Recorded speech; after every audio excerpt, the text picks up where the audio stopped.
Hello and welcome, and today we're going to be seeing if we can fit an extended tickler.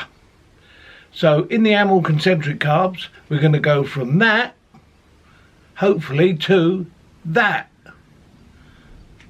and I'll show you what you have to do, because some people muck this up and it is a little bit complicated, but I'll show you exactly what to do.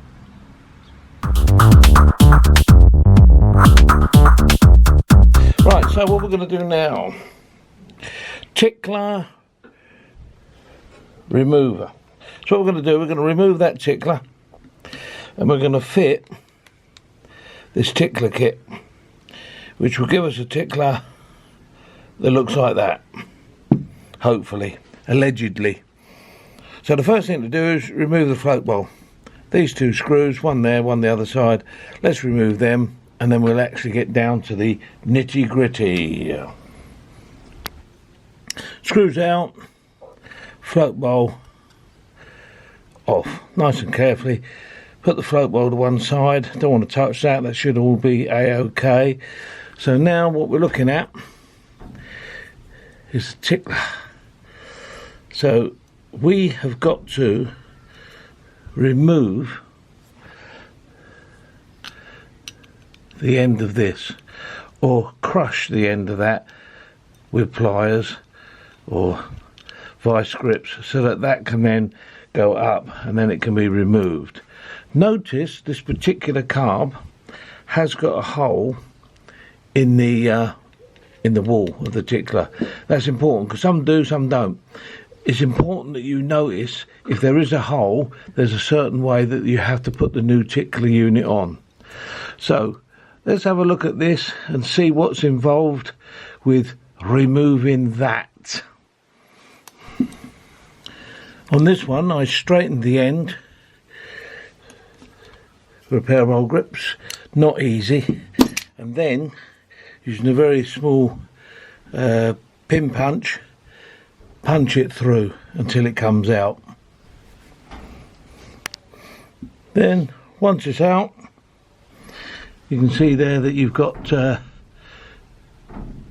tickler, little spring and the roll pin, which is obviously the bit that you have to straighten out. On this particular one I straightened it out with vice grips, managed to do it with vice grips, didn't know whether or not that would work.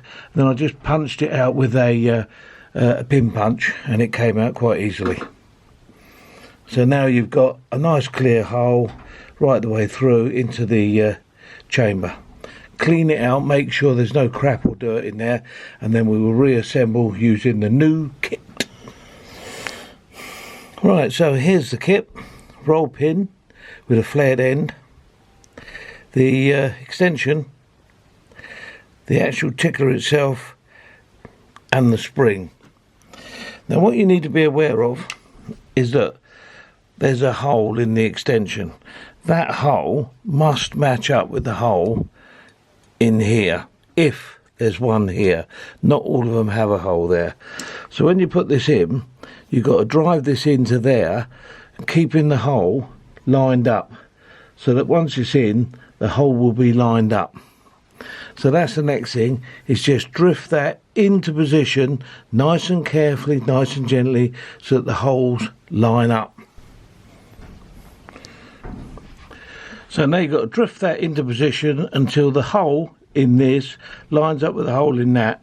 What I did, I put that in there and then used that, I hammered on that and that drifted it down. I kept doing it until I could see the hole was aligned up. Not for the faint-hearted. If something goes wrong and you drive it in, it's fully in and you can't see through there, then just get a very small drill and drill it through. Because that way then, at least then you've got a hole that goes all the way through. It's not easy, but it's not hard. All right, so now once you've done that, now what you have to do now is get the roll pin with the bird end, if you like, in the float chamber. Stick it up the tube. That comes out like that.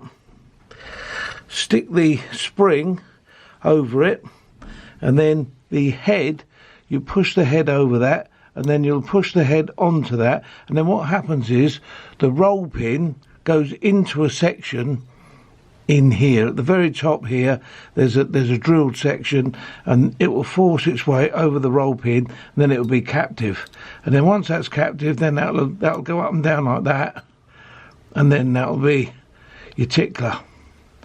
See, so now what we've got to do now is hold this end here firmly on the bench, and then just tap this end lightly in order to seat this bit onto the end of the roll pin, and then your tickler is extended.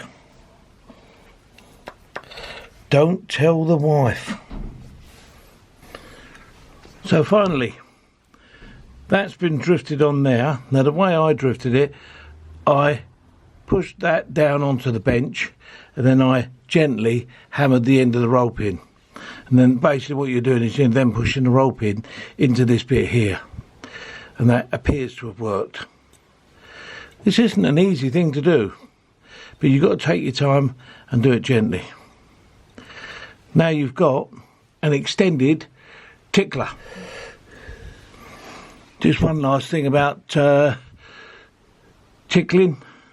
When you tickle a carb, push the tickler down, that pushes the float down. Because it pushes the float down, it keeps the float valve open and fuel floods in. Now normally the float will shut the needle valve, will shut fuel flow off, but the tickler is designed to overcome the float and allow the carb effectively to flood. When fuel comes out of this hole, that's why it's important to keep the hole lined up. When it comes out of this hole, let go of the tickler. That will shut the fuel off. But now there'll be more fuel in the carburettor than it needs, more fuel than the float would normally have let in. Well, when the engine's cold, it wants more fuel. That's what choke does. It restricts air and increases the ratio of fuel. Well, you've just increased the ratio of fuel simply by putting more fuel into the system. So now when the engine starts, it will be over rich, and therefore that's what it wants when it's cold, so it'll help it. So we only really need to tickle when you're starting a cold engine. However, I have seen people who think that is tickling. Mate, that is not tickling. That is being a goon. Tickling is hold the float down, when it floods, let go. Doing that, all you're doing is hitting the float. So you're just going to make damage. Alright, so tickle the carb means push that down until fluid comes out of their fuel, and then let go. Okay, hope that helps you. See you soon. Bye.